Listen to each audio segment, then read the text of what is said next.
So welcome everyone to round one of Premier League 360 from Rich River Golf Club. We're in sunny Barnbougle.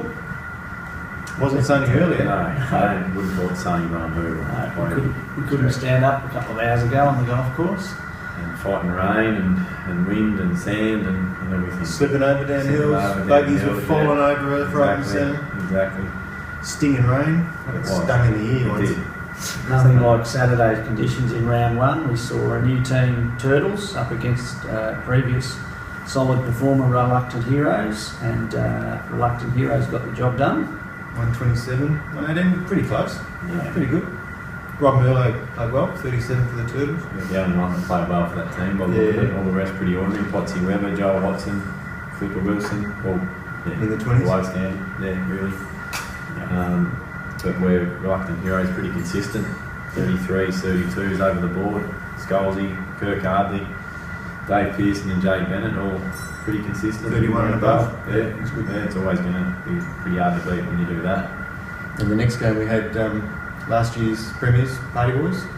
On mixed bag. Yeah, grand final replay first day. Which was good to see. And Party Boys still just ticking along. Got it done beautifully. Harley Williams, Love Child with 36 points. Paul Carey, 33. Pete Retallick, not quite his start like last year, but it's all right. Good solid start. Yeah. Steve Morgan now. Steve Morgan does, Yeah, he's pretty consistent. Yeah. Honourable mention. My mate Goffey. Goffey, third. Yeah, good start for Goffey, obviously. Brownlow favourite early on. Obviously didn't have to chip too much either. He's done well there. Righto, the next match, 19th hole Hackers against the Fockers. The Fockers performed pretty well. They were pretty solid last year and still ticking along. A few new members in their team. Travis Clack, good start to his season. Yeah, Travis, or is it Travis Cloak or Travis Clack? I don't know. There's a bit of speculation about that in there. Yeah, A few different reports in the papers. Jonty did well, 39 points. Good start. Great start. Leading right up there in our club championship too. And Peter McKechnie, an honourable mention for the 19th hole Hackers, but the rest. Looks like they only had three players. played, which is one was Marty. So may as well have two. That's exactly right. Mick Gatto, actually 24 turned points up at the start of the season. So, but pretty much what the 19th hole Hackers did last year. They had a couple of players turn up each week, and that was about it. So, if you actually have a look at our ladder, the bye is actually ahead of them on the ladder. That's not good. Not good. They would have been better than not playing. Fair to say, a couple of their team members are over here with us this weekend, but Cole Johnson's here too, and he made the effort to play for his team. So, Witches and Warlocks. So last match was Witches and Warlocks versus Granddads. Two new teams into the system this year, which is good to see. Or a bit of a new team, Witches and Warlocks, a bit of a combination team from last year, and some new faces in there. I suppose Paula needed to do something, didn't she, from last year? It was hopeless last year, so yeah, she definitely have to find someone to help lift her team, but hasn't worked yet. Yeah, it hasn't worked yet.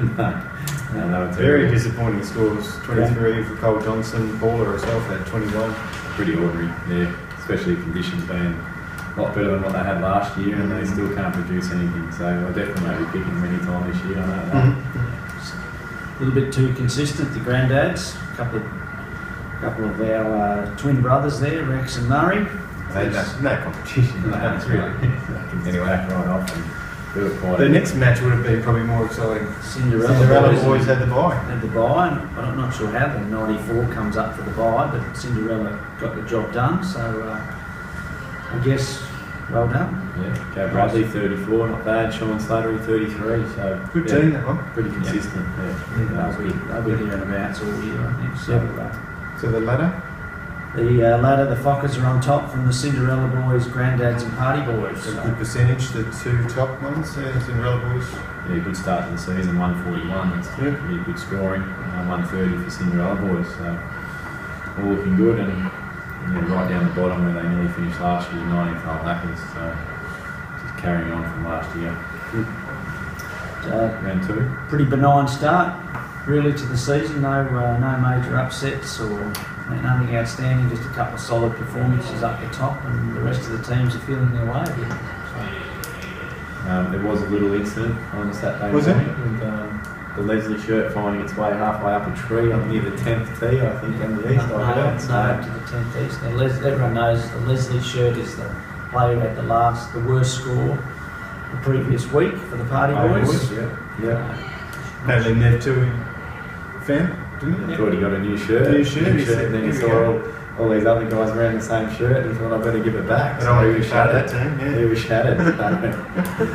But apart from that, nothing else to report really for this week. So hopefully, Next week's rounds? Yeah, We next have week. next week's rounds, yeah. Yeah, definitely. Turtles and And Party Boys. Party Boys. Yep. Reluctant Heroes and the Fockers. Mixed bag. Granddads. 19th hole Hackers got a chance next The week bye. against the Bombing. That's a bit Pretty good percentage. Yeah. Which is a Morlocks will have to do a bit better to beat Cinderella Boys. They're early favourites for this year. Definitely. Thanks guys. Thanks to our sponsors. Yep. See you, buddy. CUB.